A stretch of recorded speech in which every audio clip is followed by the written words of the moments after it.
ನಮಸ್ಕಾರ. ಸುವರ್ಣ ಕೈ ರುಚಿ ಚಾನೆಲ್ಗೆ ನಿಮಗೆಲ್ಲರಿಗೂ ಸ್ವಾಗತ. ನಾನಿವತ್ತು ಮಸ್ತಾಗಿ ರುಚಿಯಾದಂಥ ಜೋಳದ ಅಂಬ್ಲಿ ಮಾಡೋದು ಹೆಂಗಂತ ಹೇಳ್ಕೊಡ್ತೀನಿ ಬರ್ರಿ.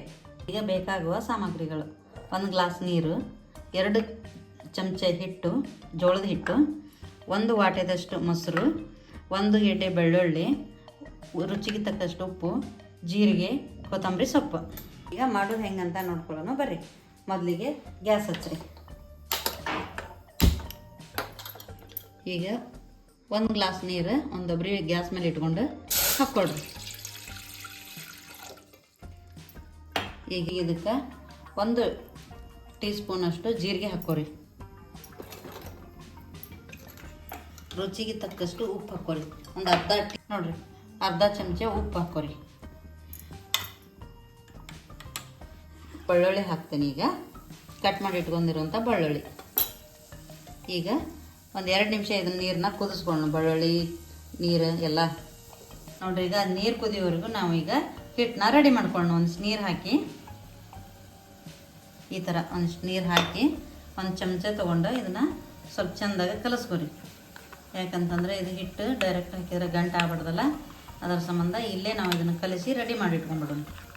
ನೋಡ್ರಿ, ಈಗ ಇದು ಹಿಟ್ಟು ರೆಡಿ ಆಗೈತಿ. ಅಲ್ಲೇ ನೀರನ್ನು ಕುದಿಯಾಕತ್ತೈತಿ. ಈಗ ಇದನ್ನು ಕಲಸಿರೋ ಹಿಟ್ಟನ್ನು ಇದಕ್ಕೆ ಹಾಕಿಬಿಡೋಣ. ಹಾಕಿ ಈ ಥರ ಇದನ್ನು ಎರಡೂ ಮಿಕ್ಸ್ ಮಾಡ್ಕೊಳ್ಳೋಣ. ನೋಡಿರಿ, ಒಂದು 2 ರಿಂದ 3 ನಿಮಿಷ ಕುದಿಲಿದೆ.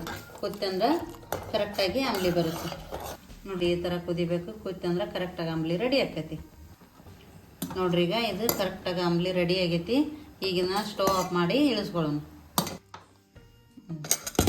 ನೋಡ್ರಿ, ಈಗ ಇದಕ್ಕೆ ಮೊಸರು ಹಾಕ್ಕೊಳ್ಳೋಣ. ನೋಡ್ರಿ, ಈಗ ಇದಕ್ಕೆ ಮೊಸರು ಹಾಕ್ಕೊಳ್ಳೋಣ. ಮೊಸರು ಹಾಕ್ಕೊಂಡು ಎಲ್ಲ ಅಂಬ್ಲಿನ ಮೊಸರನ್ನ ಮಿಕ್ಸ್ ಮಾಡ್ಕೊಳ್ಳೋಣ. ಭಾಳ ಚಲೋ ಆಗಿರ್ತೈತಿ ಇದು ತಿನ್ನೋದಕ್ಕೆ, ಕುಡಿಯೋದಕ್ಕೆ. ಈಗ ಇದಕ್ಕೆ ಸ್ವಲ್ಪ ಕೊತ್ತಂಬರಿ ಹಾಕ್ಕೊಂಡ್ಬಿಡೋಣ. ನೋಡ್ರಿ, ಬಾಳೆಹಣ್ಣು ಹಾಕ್ಕೊಬೇಡ್ರಿ, ಸ್ವಲ್ಪ ಹಾಕ್ಕೋರಿ.